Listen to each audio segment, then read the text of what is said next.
everyone, and welcome to another video of Mr. Mark Explains History. And today we'll talk about the Berlin Blockade and Airlift, which took place in 1948 and 49. We're still talking about the Cold War. This is another episode about that. So the Cold War, again, is about the tension, a lot of tension between the two big superpowers of the time, the United States and the USSR. And you could say this is also part of the first years of the Cold War, the start of the Cold War. So in previous episodes, we've looked at the atomic bomb, Iron Curtain speech, Truman Doctrine, Marshall Plan. Last video about the Soviet reaction, what is their side of things. And today we'll look at kind of the real maybe start of the Cold War when tensions are really getting high and both sides are almost, let's say, facing each other. On the battlefield, that's also a possibility. It's getting close. So I'll explain that today in a minute. First, a little review about why tensions were growing again. So we talked about the American policy of containment announced by Truman as part of his Truman Doctrine. So America wanted to stop the spread of communism. They heard that there was an intention of the communists to spread communism. And Americans want to contain that. One part of containing that was through the Marshall Plan by giving money to countries to support them economically. And if their economies grow, they would also be less likely to turn communist. The Soviets then reacted with Cominform and Comecon to organizations to have, let's say, better collaboration between them economically, politically. But in fact, it's more like Moscow had a more control, more power over their, let's say, zone of influence in Central and Eastern Europe. So there's a real Soviet bloc forming and Western bloc. So West versus East is really becoming clear in this period. The Cold War is really starting. So a short recap again, what was the situation in Germany after 1945? So the Allies at Yalta and Potsdam agreed to divide Germany into those different zones of occupation, those different sectors, so a British sector, French, American, and a Soviet sector. And then in Berlin they did the same thing. So Berlin was divided into a French, a British, American, and a Soviet sector. So Germany and Berlin are divided. Each country takes care of its own sector and can do with it what it wants. So, speaking about that, the Western powers, after a couple of years, thought it was time to unite their sector slowly and to establish a new German state. So they had these plans to establish this new German Democratic Republic. And one of their first steps was also to introduce a new currency, the Deutsche Mark. You can see that here, although this coin is from 1967. So they plan to have the same currency, unite the countries, and slowly let Germany become independent again, at least their sector. So Western Germany and not Eastern Germany. You probably recognize those names because this is what's going to happen, a West German state and an East German state. Stalin was not very happy with that. So you know from previous videos that he was really afraid of a unified Germany, a strong German state again. He thought that would be a bad plan, could lead to another world war possibly. So he's very angry. He thinks that the Americans and the British, they are breaking the Potsdam Agreement.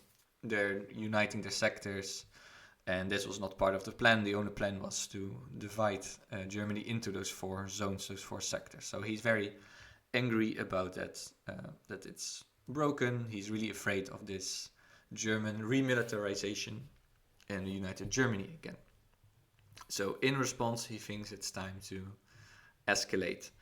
And so he has a good reason to escalate because of those plans to unite it, but he also just wants to gain more influence and gain more power and possibly get rid of the sectors in Berlin, since it's also in the Soviet zone. So he has a little plan for that, and that is called the Berlin Blockade. Actually, the blockade is in two phases. First, in about April 1948, he starts to make it really hard for transports to get into the Western sectors.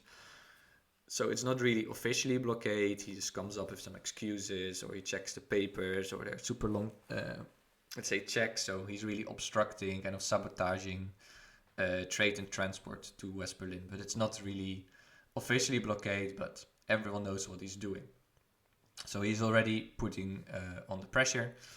And then on the 24th of June 1948, he goes to a full blockade, and now he's really just blocking any form of transport going into West Berlin.